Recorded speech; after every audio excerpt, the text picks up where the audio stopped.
Over the past week, Mecca has experienced a catastrophic flood that has brought immense turmoil to the holy city. The global community and the people of Saudi Arabia were taken aback as Mecca was submerged in rising waters, leading to the interruption of religious practices, the destruction of properties, and the displacement of pilgrims. As experts attempt to unravel the underlying causes of this incident, people are wondering, is this mysterious flood a manifestation of divine judgment or a naturally occurring disaster? And what can be done to mitigate such events in the future? Let's find out. The Kingdom of Saudi Arabia houses the two holiest cities in Islam, Mecca and Medina, which hold immense significance for Muslims worldwide. This nation, deeply intertwined with the Islamic faith, serves as a sanctuary for millions of believers. Nevertheless, this desert kingdom grapples ceaselessly with the formidable forces of nature. While droughts, scorching temperatures, and arid conditions are not unfamiliar to the region, recent occurrences have left local authorities stunned and disrupted worship in this profoundly religious nation. The recent destructive windstorms and devastating high rainfall have resulted in catastrophic floods that have ravaged the holy city and its inhabitants. In response, Saudi authorities are currently attempting drastic measures to mitigate the situation, as Mecca now finds itself submerged in rising waters. To unravel the mystery surrounding this event, it is crucial to delve into the factors that have shaped Saudi Arabia's weather patterns over time. Saudi Arabia's weather patterns are significantly influenced by its geography. The country is predominantly arid with vast desert areas. Saudi Arabia is home to some of the largest sand deserts in the world, like Rubi al-Khali, also known as the Empty Quarter. The country also boasts an extensive coastline along the Red Sea to the west and the Arabian Gulf to the east, and these coastal regions have a significant impact on its weather. The desert climate in Saudi Arabia is characterized by extreme conditions. During the day, temperatures can reach scorching levels, while at night, they drop to very low levels. Rainfall is scarce, and sandstorms are not uncommon. To better understand the climate, Saudi Arabia can be divided into two main regions: the coastal areas along the Red Sea and the Arabian Gulf, and the interior regions. Coastal areas like Jeddah and Jazan experience a more moderate climate due to their proximity to the sea. The humidity levels are higher compared to the interior regions, and temperatures are generally milder. Summer highs range from 30 degrees to 35 degrees Celsius, 86 degrees to 95 degrees Fahrenheit. Winters are colder than the desert region, but the humidity makes it feel more uncomfortable. These coastal areas also witness occasional rainfall, particularly during winter. On the other hand, the interior regions, including cities like Riyadh and Kabaa, have a harsh desert climate. Summers are scorching hot, with temperatures often exceeding 45 degrees Celsius, 113 degrees Fahrenheit, and rain is rare. Winters can be freezing at night, although daytime temperatures are relatively mild in Saudi Arabia. Sandstorms, dust storms, and occasional heavy rainfall leading to flash floods are regular occurrences, especially in desert regions. Strong winds lift and carry fine particles of sand and dust, reducing visibility and making it difficult to carry out daily activities. Dust storms are most common during the transitional seasons of spring and autumn, when there is increased atmospheric instability and convective activity. While the frequency and intensity of dust storms can vary, they are generally more prevalent in the northern and eastern parts of the country. In addition to the arid conditions, Saudi Arabia also experiences sporadic but intense rainfall, particularly during winter. Although rainfall is infrequent overall, when it does occur, it can result in sudden and powerful flash floods due to the aridity of the land. These floods are often associated with convective thunderstorms that develop rapidly and release large amounts of water within a short period. While these rainfall events are important for replenishing water sources and supporting vegetation growth, they can also pose significant risks to infrastructure, agriculture, and human settlements in areas that cannot quickly absorb such large volumes of water. Saudi Arabia faces the risk of scorching heat waves, which can be harmful to people's health.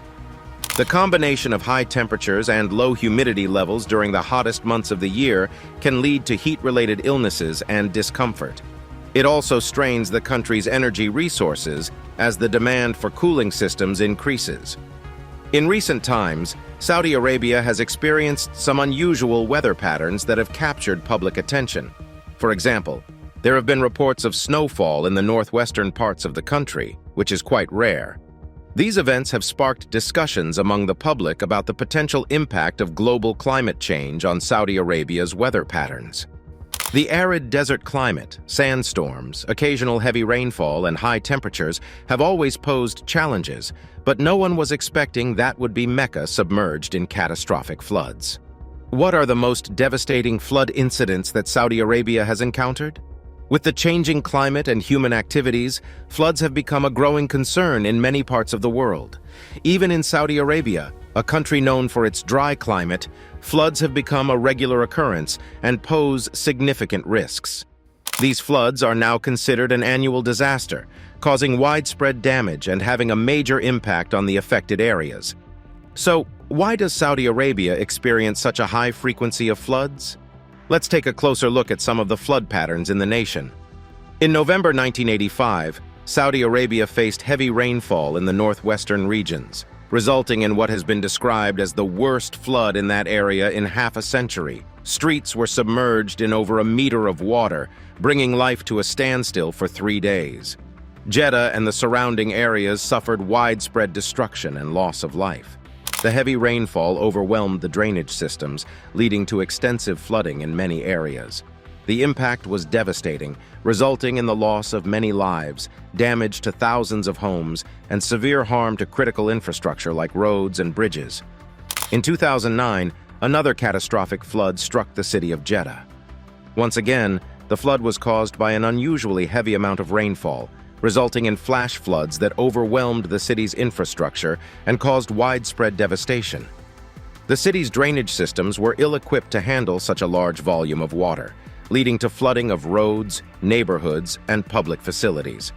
The sudden onset of the flooding caught many residents and authorities off guard, exacerbating the severity of the situation. Human activities, such as rapid urbanization and inadequate urban planning in Jeddah, also played a role in worsening the impact of the disaster. Encroachment upon natural water channels altered their flow and capacity to handle heavy rainfall, compromising the environment's ability to absorb and manage the excess water. In 2010, another flooding incident occurred, although not as severe as the 2009 flood in Jeddah. Nevertheless, it had a significant impact on the affected areas. Heavy rainfall in Riyadh caused rivers to overflow their banks, resulting in floods and car accidents throughout the city. The following year, in the same city, another water disaster struck, resulting in tragic loss of life and widespread disruptions. This event was part of a series of flash flood incidents that had been occurring in Jeddah since 2009, indicating a concerning pattern of recurring floods. In response to these events, a systematic review of emergency planning for flash flood responses was conducted in Saudi Arabia. The aim was to assess the effectiveness of emergency plans using the floods in Jeddah in 2009 and 2011 as a case study. The results were sobering. For several years, it seemed that strategies to mitigate the frequency and impact of flooding were effective, as the nation experienced a respite. However, heavy rainfall in 2015 affected different parts of the country, indicating that the strategies were not foolproof. The rainfall was a result of a complex weather system that brought intense rainfall in a short period, leading to rapid runoff and the accumulation of water in low-lying regions. Insufficient maintenance of drainage channels and impermeable surfaces in urban areas further hindered the water's flow, resulting in localized flooding and inundation of specific areas. Efforts were made to address the issue, and for over 7 years, the nation experienced a break from the scourge of floods. Unfortunately, in August of this year, tragedy struck again. Distressing videos shared on social media showed cars stranded on flooded roads, and individuals bravely stepped forward to guide these vehicles. The streets were filled with rainwater, causing widespread traffic disruptions. The most affected area was the mosque environment, leading the authorities to temporarily halt prayers to carry out necessary maintenance work. The causes of the August 2023 flooding in Saudi Arabia can be attributed to a combination of natural and human factors. Reports from reputable sources such as the World Meteorological Organization and the National Center for Environmental Prediction indicate that the flooding was a result of intense and prolonged rainfall. These weather patterns were likely influenced by broader climatic conditions and atmospheric factors that favored the occurrence of heavy precipitation in the affected regions. Witnessing the consequences of such flooding events is disheartening. Despite our awareness of the consequences, nothing truly prepares us for the severe damage to infrastructure, wasted manual labor efforts, displacement of people, and, most painfully, the loss of lives.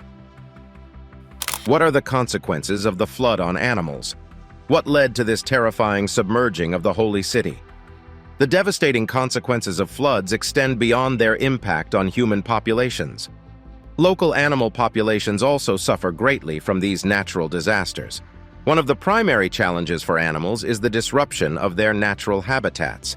Floods can completely destroy critical areas such as nesting sites, food supplies, and shelter, forcing animals to search for resources in new locations. This displacement often leads to heightened competition, conflicts with other animal populations, and increased predation risk. Furthermore, floods can result in the loss of vegetation and soil erosion, further reducing the availability of animal food and shelter. The direct threats posed to animal populations by floods are numerous. Animals unable to escape rising floodwaters may suffer fatalities, especially those not adapted to aquatic environments. Additionally, floodwaters can carry debris and pollutants, posing health risks to animals and potentially causing illness or poisoning. From a wildlife conservation perspective, floods can have long-term implications for vulnerable or endangered species. Habitat destruction and population displacement can further endanger these species, potentially leading to declines in population numbers and genetic diversity. To mitigate the impact of flooding on at-risk populations, conservationists may need to intervene by relocating animals or implementing habitat restoration projects.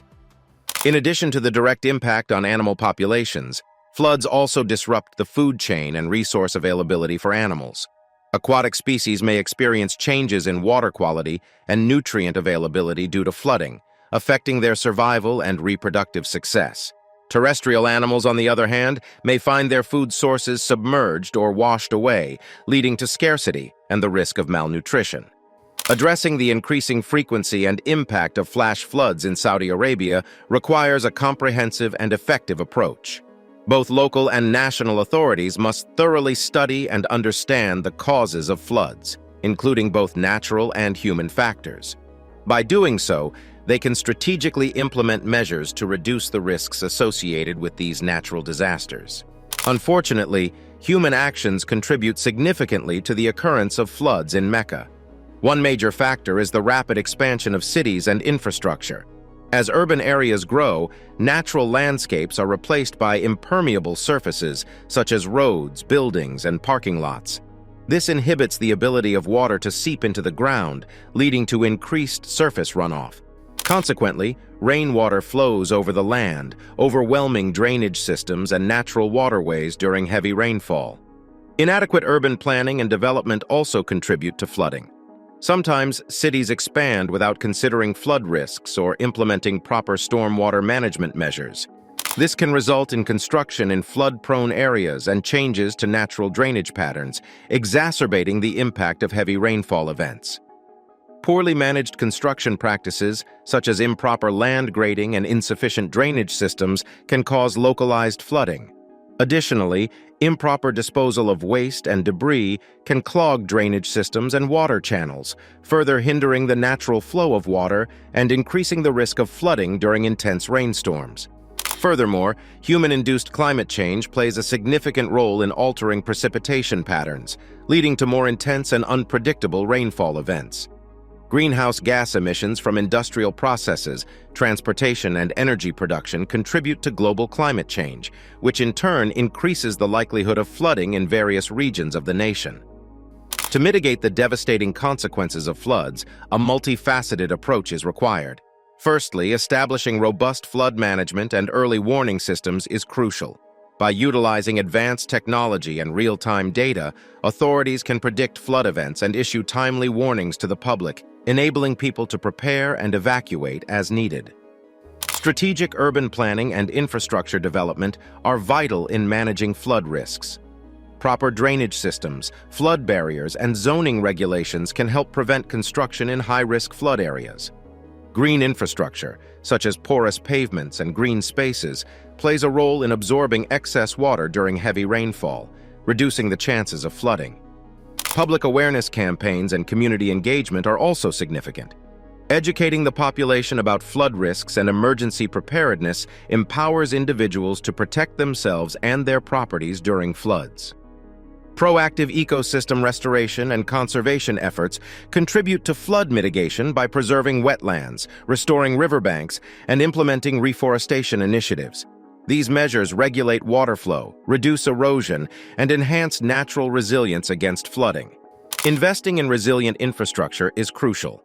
Retrofitting existing buildings to be flood-resistant and integrating resilient design standards into new projects helps adapt to evolving flood risks, considering climate change in infrastructure planning. Enhancing coordination among governmental agencies responsible for disaster management, as well as attending to the more vulnerable like the poor, women, and children. The recent flooding in Mecca has also had a profound impact on pilgrims, exacerbating the challenges they face during their spiritual journey. The flooding has disrupted the usual flow of worship, causing significant difficulties for pilgrims attempting to perform their religious obligations. The inundation of the holy city has led to the closure of sacred sites, making it difficult for pilgrims to access and engage in their rituals. Moreover, the flooding has resulted in the destruction of infrastructure and accommodation facilities, further complicating the pilgrimage experience. Pilgrims have had to cope with the loss of belongings, displacement, and uncertainty regarding the availability of basic necessities. Adding to the turmoil, reports of insect infestations in the region have heightened the discomfort for pilgrims. The presence of insects creates additional challenges, such as hygiene concerns and discomfort during prayers and rituals. These combined circumstances have undoubtedly taken a toll on the physical and emotional well-being of pilgrims, potentially dampening the spiritual experience they had hoped for in Mecca. Thanks for watching another episode of Beyond Discovery. While you're still here, click on the other videos you see on your screen right now.